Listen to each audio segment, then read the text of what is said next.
Assalamualaikum warahmatullahi wabarakatuh. Shalom, Om Swastiastu, Namo Buddhaya, Salam Kebajikan.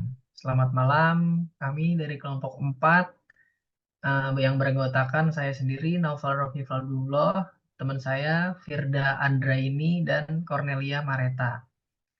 Pada kesempatan kali ini saya akan mempresentasikan hasil ulasan literatur kelompok kita yang berjudul Strategi Komunikasi Kesehatan dalam Penanganan COVID-19 2.0 di Indonesia.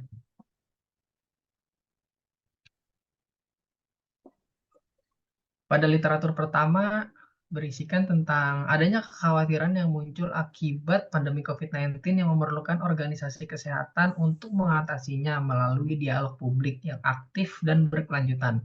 Kekhawatiran-kekhawatiran ini termasuk rendahnya mobilitas yang mengakibatkan kesepian, isolasi, dan tingkat kecemasan yang mengakibatkan depresi lebih tinggi.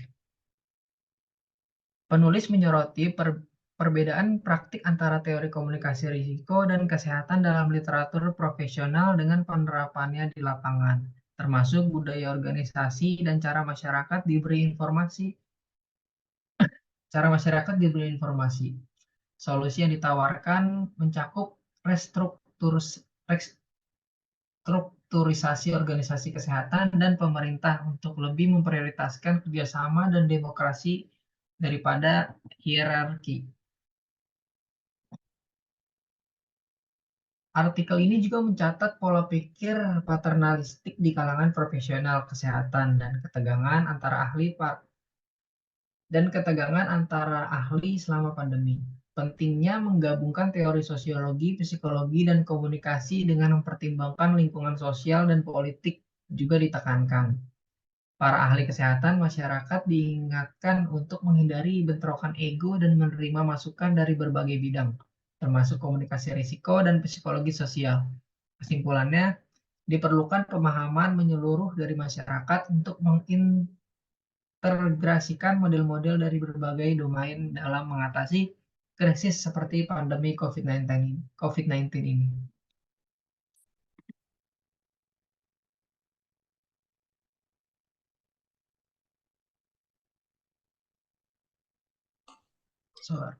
Selanjutnya, saya Firda akan menjelaskan literatur 2. Komunikasi kesehatan telah lama diakui oleh komunitas kesehatan masyarakat.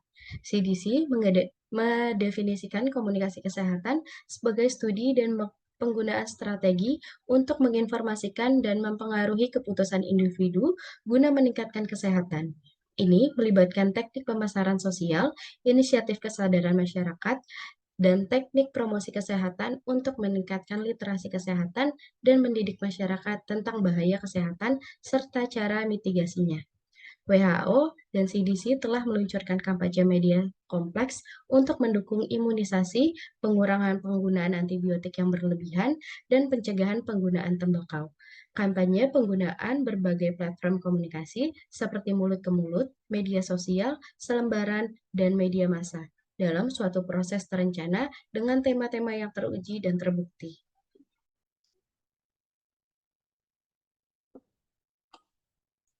Komunikasi kesehatan sebagai respon terhadap keadaan darurat dan kesiagaan kesehatan masyarakat melibatkan pengembangan program, alat, panduan, kampanye kesiagaan, dan sistem yang terkoordinasi. CDC menciptakan konsep komunikasi risiko krisis dan darurat CERC sebagai alat bagi komunitas kesehatan masyarakat yang berkembang menjadi program besar dengan kerangka kerja, materi pelatihan, dan sumber daya. Kampanye komunikasi publik digunakan untuk meningkatkan kesadaran terhadap bahaya kesehatan dan mempersiapkan masyarakat menghadapi darurat kesehatan. Inisiatif ini mencakup pesan komunikasi risiko yang mencerahkan, memberikan instruksi, dan meyakinkan seperti kampanye anti merokok. Komunikasi risiko darurat dalam kesehatan masyarakat membutuhkan kerjasama berbagai mitra kesehatan masyarakat, termasuk organisasi agama, lingkungan, dan penyedia layanan kesehatan. Komunikasi ini juga melibatkan kelompok rentan dan penderita penyakit penyerta. Teknologi, terutama media sosial, telah mengubah sifat komunikasi, memperdayakan masyarakat untuk mendapatkan informasi kesehatan terkini dan menyulitkan komunikator kesehatan dalam mempertahankan kontrol pesan.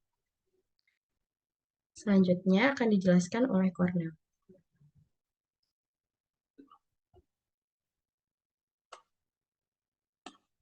Terlihat bahwa di sini ada data dari media sosial Twitter untuk komunikasi penanganan COVID-19. Di sini pun juga terlihat bahwa tweet tentang varian Omicron ini menunjukkan dominasi akun media di CNN Indonesia dan akun pejabat serta lembaga pemerintah sebagai sumber referensi utama yang dikutip oleh pengguna Twitter.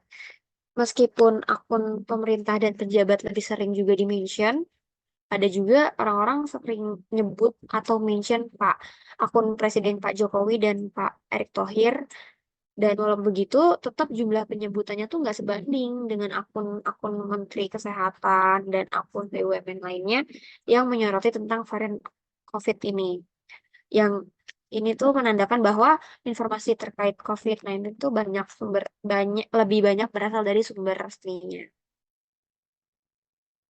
Dan yang selanjutnya,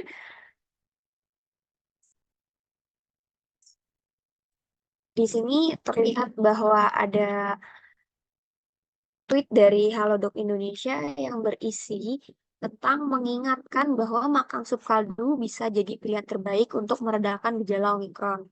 Di cuitan tersebut juga merupakan salah satu upaya dari pihak Halodoc supaya virus virus atau gejala-gejala yang dialami itu bisa reda dan bahkan bisa memberhentikan penularan COVID-19.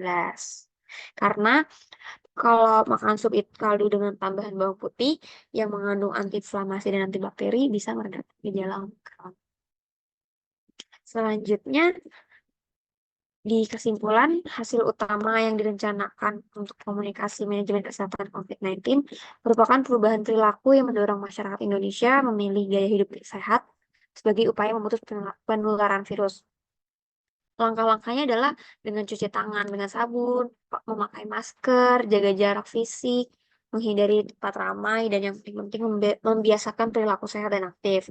Nah, gimana caranya biar orang Indonesia tuh bisa aware sama COVID-19 ya dengan cara komunikasi seperti tadi, sering diperingatin, terus juga sering update tentang jumlah orang yang udah kena COVID berapa, yang sembuh berapa, yang meninggal berapa, atau cara-cara untuk pencegahannya. Sekian dari kelompok kami, kurang lebihnya mohon maaf. Terima kasih.